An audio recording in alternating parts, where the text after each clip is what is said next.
না। সবাই এসে ছাওয়াতে বসে খাওয়া দাওয়া করে সারা উঠান নোংরা করে চলে যাবে, এটা তো হতে পারে না। এই ভেবে পরের দিন সকালবেলা রচনা ঘুম থেকে উঠে মাছ মাংস ইত্যাদি রান্না করে।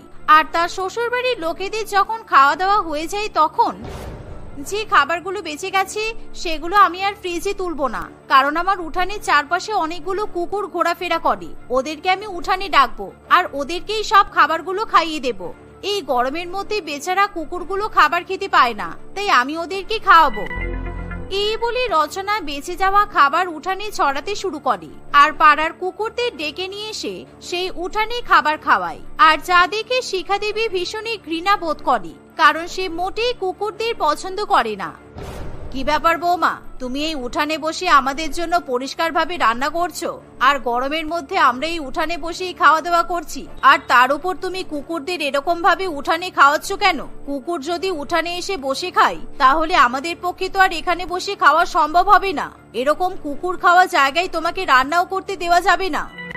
কিছু করার নেই মা, গরমের মধ্যে আমি যখন রান্না করি তখন ওরা উঠানের চারপাশে ঘোরাঘুরি করে, তাই আমি ওদেরকে উঠানেই খাওয়া দেব।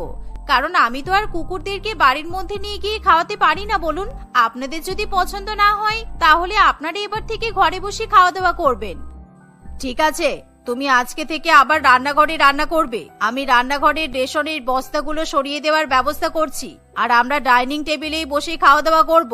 আমি ডাইনিং রুমের ফ্যানও ঠিক করে নিয়েছি, তোমার যদি গরম লাগে তুমি ফ্যান চালিয়ে নেবে।